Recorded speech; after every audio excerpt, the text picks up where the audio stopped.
한때 강남 소나타라 불리며 불티나게 팔리던 브랜드가 있었습니다. 국산차 가격에 조금만 더 보태면 세계적인 명체를 탈 수 있기에 수입차에 대한 문턱을 확 낮춰버린 바로 그 브랜드, 그 이름 혼다인데요. 그 회사가 2026년 4월 23일 긴급 기자회견을 통해서 한국 시장을 떠나겠다고 선언했습니다. 세계적인 기술력을 바탕으로 우수한 차를 만들어온 혼다가 왜 한국 시장을 등지는 것일까요? 이번엔 혼다 코리아의 23년을 짚어보면서 이 철수가 가지는 의미를 한번 짚어보려고 합니다.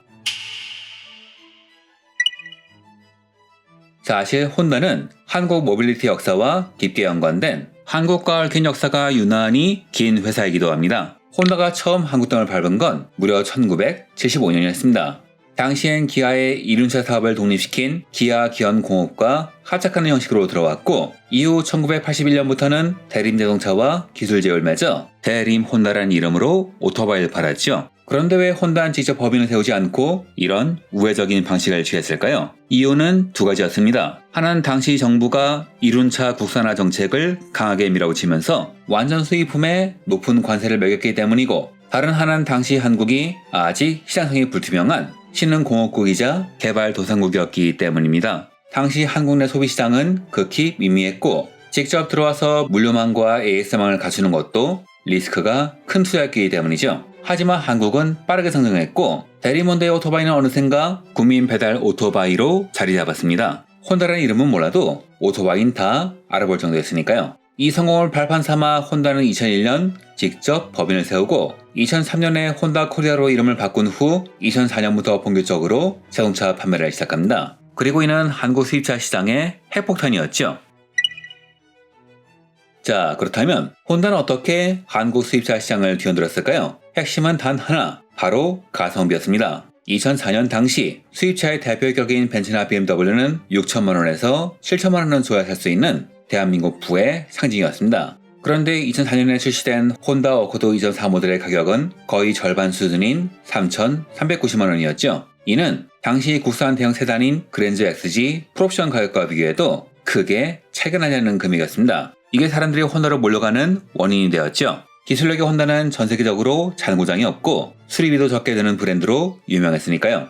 여기에 2000년대 초 레저 열풍을 타고 출시된 CR-V가 패밀리카 수요까지 흡수하면서 혼다는 한국 수입차 시장에서 최고의 가성비 선택이란 포지션을 완전히 선점했지요. 앞에서 말한 가격 정책에서도 알 수 있지만 혼다는 오랜 시장 한국을 접한 기업답게 마케팅도 잘했습니다. 기존 수입차 브랜드가 고급스러움을 강조하며 우리가 니들한테 팔아주신다는 콧대 높은 마케팅을 자랑했다면 혼다는 대형 전시장과 서비스 센터를 빠르게 늘리며 고객 접근성을 적극적으로 높였죠. 당시에 청년이었던 사람들은 이렇게 회상합니다. 일반 수입차 브랜드는 뭐하러 왔냐는 시선으로 내려다봤다면 혼다 직원들은 돈이 없어 보이는 대학생에게도 항상 친절했다고 말이죠. 한국 시장에서 소나타는 상징적인 국민차이자 세단의 롤모델이죠. 2004년 한국 수입차 시장이 연간 2만 대를 처음 넘어서던 바로 그 타이밍에 어코드는 강남 소나타라는 별명이 붙을 정도로 불티나게 팔리면서 기술력의 혼다의 이름을 증명했지요. 이런 혼다의 성공은 토요타, 닛산 같은 일본의 경쟁사들을 한국 시장으로 끌어들이는 기폭제가 되었습니다. 수입차 가격이 전반적으로 현실화된 것도 혼다 덕분이란 평가가 나올 정도였으니까요. 하지만 화무시비롱이라고 모든 기업의 장밋빛 미래만 펼쳐지는 것은 아니죠.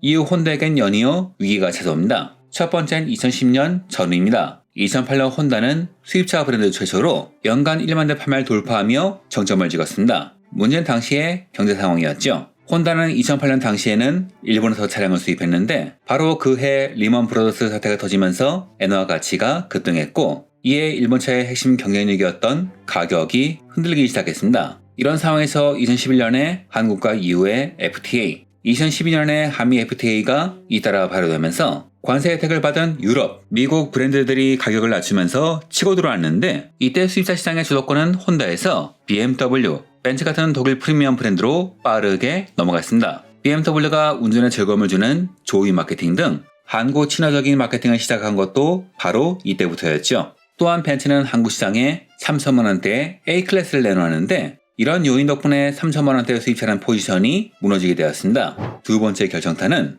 2019년에 벌어진 불매운동이었습니다. 아베 정부의 반도체 소재 수출 규제에 반발한 한국 소비자들이 일본 제품의 불매 운동을 자발적으로 시작했고 그 직격탄을 맞은 것이 바로 혼다였습니다. 2019년 8,760대였던 판매량은 2020년엔 3,056대로 무려 65% 급감했고 영업이익도 전년 대비 90% 가까이 추락했지요. 이 충격에서 혼다는 끝내 회복하지 못했습니다. 이후 신차 효과도 없었고 마케팅도 위축되었지요. 2025년에 연간 판매가 2,000대 안팎 수준까지 떨어졌다는 보도가 나왔을 정도니까요. 그런데 사실 이런 숫자 너머에는 더 근본적인 문제가 있었습니다.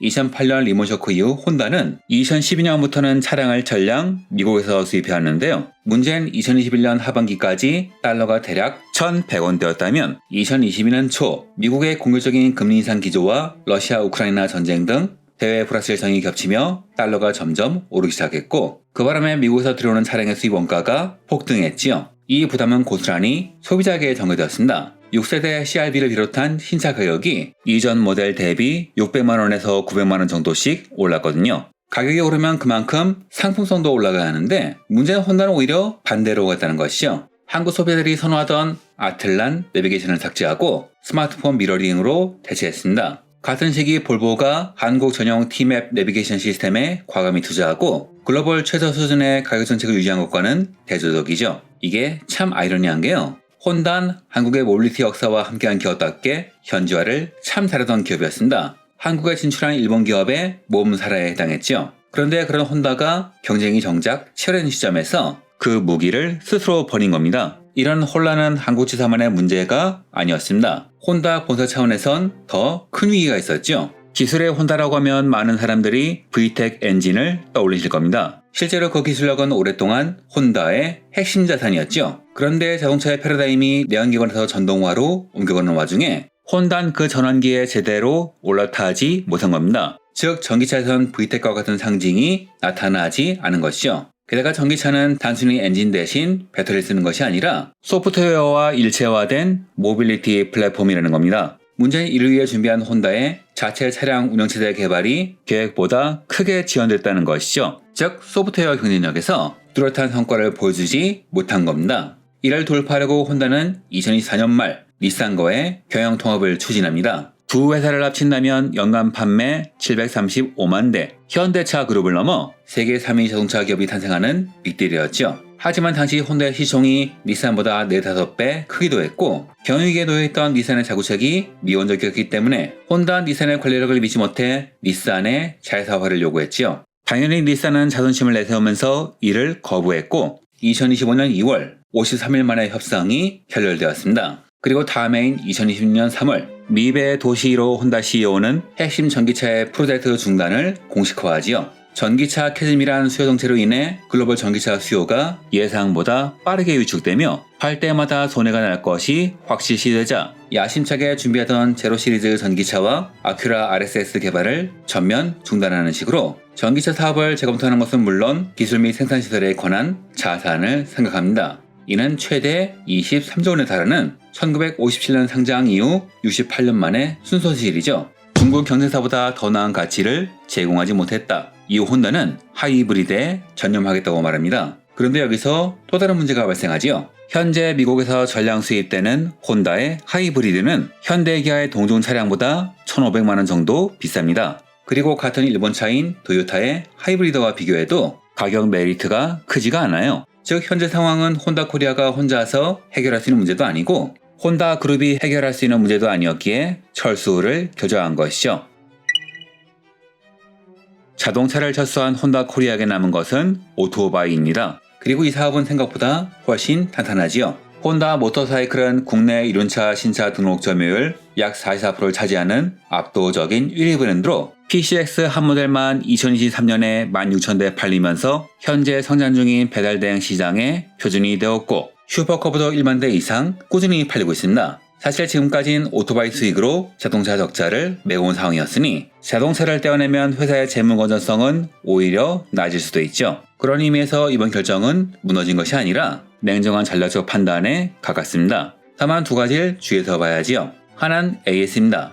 혼다는 자동차 판매 종료 후에도 정비, 부품 공급, 보증 수리를 계속하겠다고 밝혔습니다. 이것이 얼마나 성실하게 이행되는지에 따라서 혼다의 오토바이 브랜드의 신뢰도가 바뀌겠지요. 이는 다시 말하면 오토바이를 팔아서 번 돈으로 사후 처리를 해야 한다는 겁니다. 다른 하나는 중국산 전기 오토바이의 부상입니다. 현재 중국산 전기 이륜차의 한국시장 점유율이 약 50%에 육박한다는 보도가 있을 정도로 현재 중국의 모빌리티 시장의 성장은 전 세계를 흔들고 있죠. 아직은 화재 사고 이미지와 정부 보조금 축소로 주춤하지만 이 문제가 해결되면 혼다의 오토바이 사업도 안심할 수 없겠죠. 이건 한국만의 문제가 아니라 혼다 본사 전체, 나아가 글로벌 모빌리티 산업을 흔드는 요인이기도 합니다.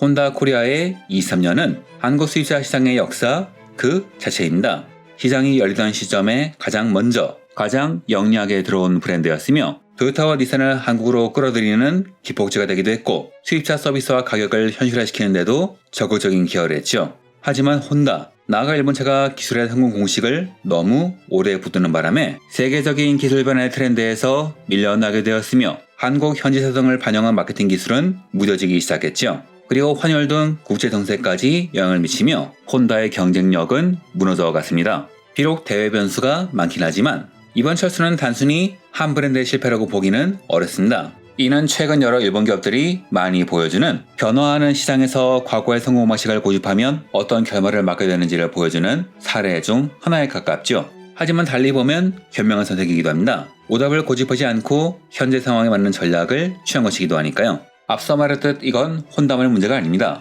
한때 세계를 호령했던 기술의 일본이 지금 어디 서 있는지를 조용히 말해주는 사건이기도 하니까요. 그리고 저는 혼다 코리아의 이번 선택이 나아가 혼다 그룹의 선택이 다른 일본 기업들보다는 현명한 선택이 아닌가 생각해요. 여러분은 어떻게 생각하시나요? 혼다의 철수는 예견된 결과였을까요? 아니면 막을 수 있는 실패였을까요? 오늘 영상은 여기까지입니다. 시청해주셔서 감사합니다.